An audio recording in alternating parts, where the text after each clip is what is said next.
தட்டி தூக்கிட்டோம்ல. ஆஸ்திரேலியாவை அசால்ட்டா வீழ்த்தி சூப்பரா வின் பண்ணிட்டோம்ல. இப்படி வந்து ஸ்ரீலங்கா மாசா சொல்ற மாதிரி தான் இன்னைக்கு மேட்ச் வந்துருந்துச்சுங்க. இன்னைக்கு ஸ்ரீலங்காவுக்கும் ஆஸ்திரேலியாவுக்கும் நடந்த மேட்ச்ல ஸ்ரீலங்கா டாஸ் வின் பண்ணி ஃபர்ஸ்ட் பவுலிங் வந்து சூஸ் பண்ணாங்க. ஆஸ்திரேலியா இன்னைக்கு கொஞ்சம் நஞ்சம் அடியா அடிச்சாங்க. இன்னைக்கு வேற லெவல் பேட்டிங் பர்ஃபார்மன்ஸ் வந்து கொடுத்தாங்க. இதுல டேரி மிச்சலும் ட்ரேவிஸ் ஹெட்டும் பார்ட்னர்ஷிப் போட்டாங்க பாருங்க. இவங்களோட பார்ட்னர்ஷிப்பு 100 ரன்னுக்கு மேல வந்து போயிடுச்சு. ஆனா ஒரு விக்கெட் கூட ஸ்டார்டிங்ல எடுக்க முடியாம ஸ்ரீலங்கா பயங்கரமா தத்தளிச்சுட்டு இருந்தாங்க. இவங்க இந்த மாதிரி பிரிச்சு மேயறதை பார்த்து நம்ம எல்லாரும் என்ன எதிர்பார்த்தோம் அப்படின்னா, போச்சு ஆஸ்திரேலியா 200 ரன்னுக்கு மேல எடுத்து நொறுக்கி தள்ள போறாங்க அப்படின்னு தாங்க எதிர்பார்த்தோம். அப்பதாங்க ஹேமந்தா வந்தாரு. வந்த மனுஷன் நான் எப்படி விக்கெட் எடுக்கிறேன் பாருங்கன்னு சொல்லி ஃபர்ஸ்ட் ஹெட்டை வந்து தூக்குனாரு. அதுக்கப்புறம் வந்து பாத்தீங்கன்னா கேமரான் கிரீனை வந்து துனித் வெள்ளாளகையை வந்து எடுத்தாரு. அப்புறம் இன்னொரு பக்கம் டேரி மிச்சல் மட்டும் நின்று விளையாண்டுட்டு இருக்காருன்னு நினைக்கும் போது அவரோட விக்கெட்டை நானே எடுப்பேன் அப்படின்னு சொல்லிட்டு ஹேமந்தா அவரோட விக்கெட்டை அடுத்த ஓவரில் வந்து எடுத்தாருங்க. ஆனால் ஒரு பக்கம் விக்கெட் போனாலும் ஜோஸ் இங்கிலீஷும் மேக்ஸ்வெல்லும் நின்று வந்து விளையாண்டுட்டு இருந்தாங்க.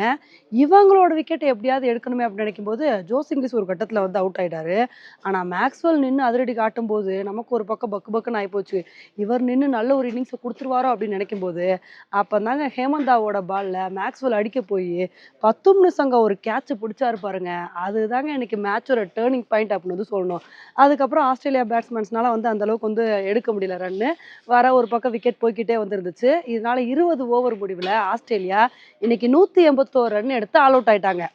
இந்த ஒரு டார்கெட்டை பார்த்தோன்னே நம்ம என்ன எதிர்பார்த்தோம் அப்படின்னா, ஆஸ்திரேலியா இப்படி பிரித்து மேய்ஞ்சிருக்காங்க, ஸ்ரீலங்கா இவ்வளோ பெரிய டார்கெட்டை சேஸ் பண்ணிடுவாங்களா அப்படின்னு தாங்க வந்து எதிர்பார்த்தோம். ஆனால் குசால் பெரேரா தாங்க இன்னைக்கு 2வது ஓவரில் அவுட் ஆனார்.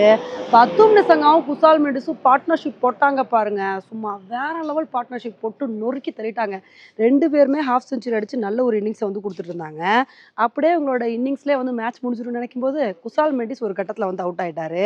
ஆனால் 10 நிமிஷங்க யார் வேணா அவுட்டாங்க. நான் இன்னும் செஞ்சுரி அடிக்காமல் இந்த இடத்த விட்டு காலி பண்ண மாட்டேன், மேட்சையும் முடிக்காமல் இந்த இடத்த விட்டு காலி பண்ண மாட்டேன்னு செஞ்சுரி அடித்து ஒரு சூப்பரான இன்னிங்ஸ் வந்து கொடுத்தாரு. அவர் கூட பவன் ரத்னாயாக்கேவும் நல்லா சப்போர்ட் பண்ணாருங்க.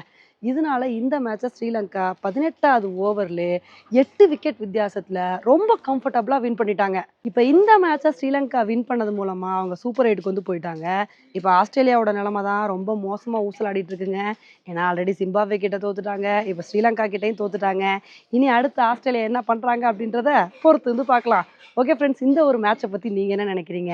இப்போ இந்த மேட்ச் எனக்கு நேரில் பார்க்க முடியலன்னு சொல்லிட்டு எனக்கு ரொம்பவே கவலையாக இருக்குங்க. இப்போ எனக்கு நான் நூறிலியாவுக்கு வந்து போய்கிட்டு இருக்கேன். இந்த ஒரு சூப்பரான மேட்சை மிஸ் பண்ணிட்டோமே அப்படின்னு சொல்லிட்டு கவலையாக இருக்குது. எப்படியோ நேரில் பார்க்க முடியலன்னா என்ன, ஸ்ரீலங்கா வின் பண்ணதே ஒரு பெரிய ஹாப்பி தான். இந்த மேட்சை பற்றி நீங்கள் என்ன நினைக்கிறீங்க அப்படின்றத கமெண்ட் பண்ணுங்கள். இதே மாதிரி இன்னொரு வீடியோவில் உங்களை வந்து மீட் பண்ணுறேன். Bye friends.